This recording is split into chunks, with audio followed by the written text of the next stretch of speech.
ایک دنیا نیا فتنہ شروع ہوا ہے، وہاں بھی اور کشمیر میں بھی وہ لوگ آ گئے ہیں، ان کو المناٹی کہتے ہیں، سنا ہے نام؟ سنا ہے کچھ لوگوں نے؟ کیا کہتے ہیں؟ ٹھیک ہے، وہ لوگ اگر ہندو ہوتے ہیں تو وید پر ان کو پیشاب کرواتے ہیں، پھر کہتے ہیں آج کے بعد ہم شیطان کے پجاری ہیں، اور اگر مسلمان ہوتے ہیں تو میں وہ نہیں کہوں گا کیا کراتے ہیں، پھر وہ کہتے ہیں کہ ہم اب شیطان کے پجاری ہیں،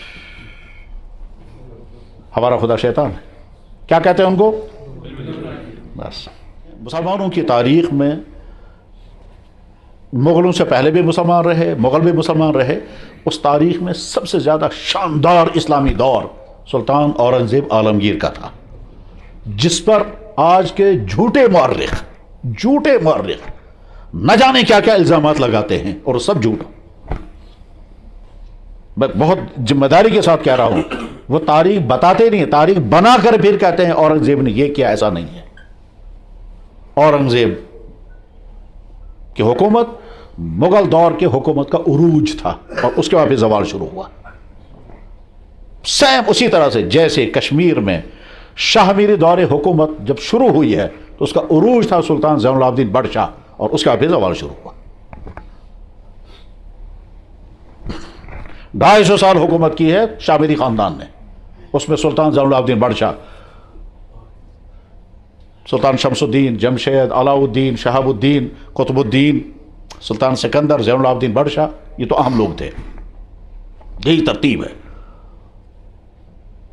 سلطان شہاب الدین یہاں تھے، اس زمانے میں مفتی نے کتاب لکھی، فتوے کی کتاب، نام رکھا فتاوی شہابیہ، پورے ہندوستان میں کہیں نہیں لکھی گئی تھی، سب سے پہلی فتوے کی کتاب کشمیر میں لکھی گئی ہے۔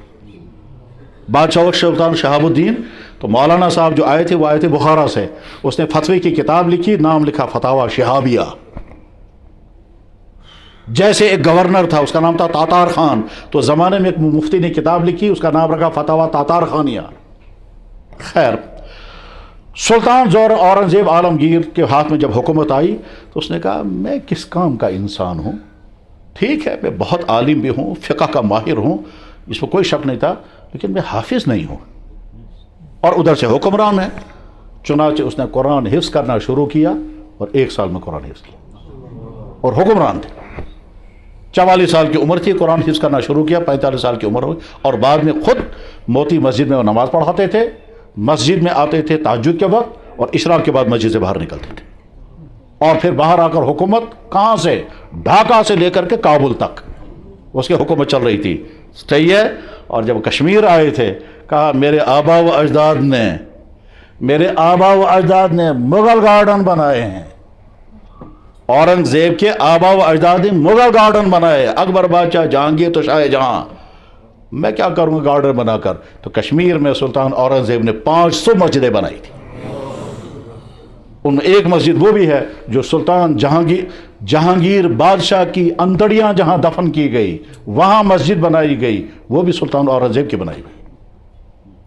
ساتھ سنتے ہی پائیے نا، آپ نے سنا بھی نہیں ہوگا چنگس و بوزمت، چنگس سلطان جہانگیر بادشاہ جب کشمیر میں مرا، اس کے ڈیڈ باڈی کو یہاں سے لے جایا جا رہا تھا لاہور، تو راستے میں چونکہ ہاتھی کا سفر تھا، جب کئی دن لگ گئے تو باڈی میں بدبو شروع ہو گئی۔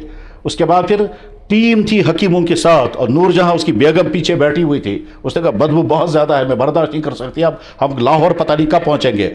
تو شوپیان کے اس طرح پہاڑوں سے جب نیچے اترے ہیں تو حکیموں کی ٹیم آئی اور جہانگیر کا پیٹ نکالا، پیٹ پھاڑا، اور اندر کی تمام انتڑیاں وغیرہ نکال کر کے وہاں جگہ دفن کی گئی، اور اس کو سپرے کیا گیا، اب صرف باڈی رہ گئی، سپرے کیا گیا، اور سپرے کر کے پھر بن گیا، پھر وہاں سے آگے لگے۔ تو جس جگہ یہ انتڑیاں دفن ہوئیں وہاں قلعہ بنایا گیا، اور قلعہ بنایا گیا، اس قلعے کو کہتے ہیں قلعہ چنگس۔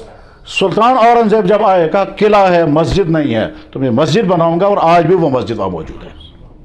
جب کبھی جانے کا موقع ملے گا تو راجوری کے آس پاس میں کسی نے تو سنا ہوگا آپ میں سے، یا کوئی بھی نہیں ہے ایسا جو بتا سکے کہاں ہے۔ تو سلطان اورنگزیب نے کشمیر میں اور جامع مسجد سری نگر جل گئی تھی، تو سلطان کو جب اطلاع ملی ہے تو بہت غمزدہ ہوا، اور غمزدہ ہو کر اس نے کہا ہائے افسوس۔ پھر اس نے کہا یہ بتاؤ مسجد کے اندر جو چنار ہیں وہ بھی جل گئے ہیں؟ تو جواب نہیں، چنار بچے ہوئے ہیں۔ کہتا الحمدللہ مسجد میں بنا سکتا ہوں، چنار نہیں بنا سکتا۔